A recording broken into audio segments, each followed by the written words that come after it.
Good morning, Trinity family. Welcome to another installment of our Midweek Check-In series. I hope you're all having a good week. I'm very grateful on this Thursday morning that I've actually gone a few days now without having to clear any snow or ice off of my car in the morning. So thank God for the little favors in life. So I hope you're all having a good week.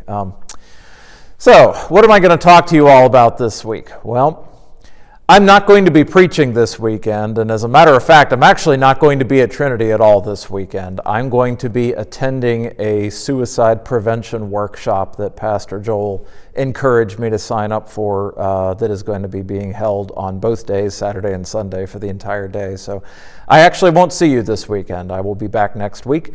So since I am not preaching, I will riff just a little bit on a couple thoughts about the readings for the week.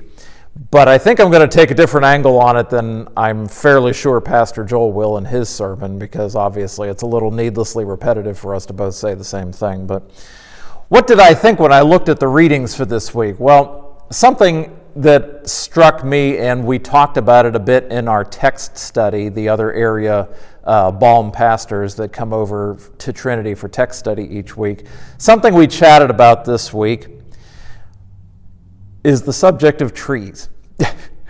In our readings for this week, trees are mentioned in the Old Testament reading and in the Psalm. In our Old Testament passage from Jeremiah, it says this: "Blessed are those who trust in the Lord, whose trust is in the Lord. They shall be like a tree planted by water, sending out its roots by the stream. It shall not fear when heat comes, and its leaves shall stay green. In the year of drought it is not anxious, and it does not cease to bear fruit." And then in the Psalm it says this: "They are like trees planted by streams of water, which yield their fruit in its season, and their leaves do not wither. In all that they do, they prosper." So why does Jeremiah and why does the psalmist decide to write about trees?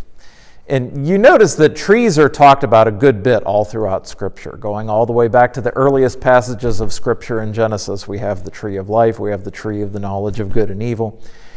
Well, living in 21st century North America, we take the presence of trees for granted. We can plant them, we can move them, we destroy them all the time.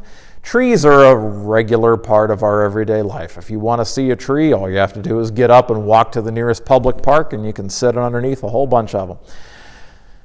But to a group of people who lived their whole entire life, who were born and lived and died living in the desert, trees were a symbol of life for them.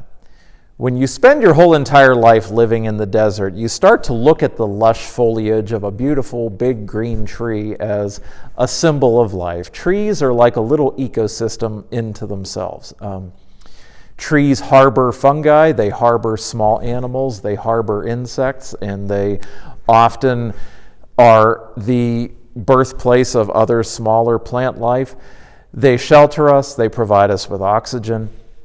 Trees are a little ecosystem unto themselves. And so when you live in the desert and when you live in arid places where it's dry and there's not a whole lot of evidence of life around you, you might tend to look at trees in that way. And something else that's kind of cool is that for most of the history of evolutionary theory, we've always assumed that trees are constantly competing with each other for resources. You know, we assume that trees are always trying to greedily grab up whatever they can from the other trees. But a growing number of ecologists in this day and age are starting to debate and challenge that assumption. A growing number of those who study trees are uncovering evidence, if they look at, their findings with an open mind, that trees actually cooperate with each other a lot more than we previously thought they did. Trees communicate with one another regarding danger, and they share nutrients with one another. When a stronger tree senses that a weaker tree is starting to wither and die, they actually send nutrients through the system of roots in the ground to try to help the weaker tree.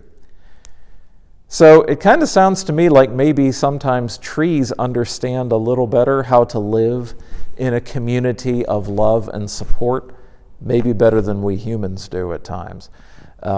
Perhaps trees are living out the way that God created us to live. Maybe trees are following the commandment to love one another as God has loved us, a little better than we sometimes remember to do in our lives, sadly enough. But The good news is it's never too late to change our ways. It's never too late to start imitating a tree, start looking at other human beings when we walk out the front door of our home in the morning as allies and not as competition. Find ways to help each other and find ways to see the life in each other. Even when we bump into a person that rubs us the wrong way and we don't find much that is life-giving about their personality or their habits, trying to see the best in them and find the things in them that are life-giving. So let's all try to live a little more like trees today. That's all I've got for you, Trinity family. Again, I won't see you this weekend, but I will be back here at worship the following weekend. So hope you all have a good week. God bless.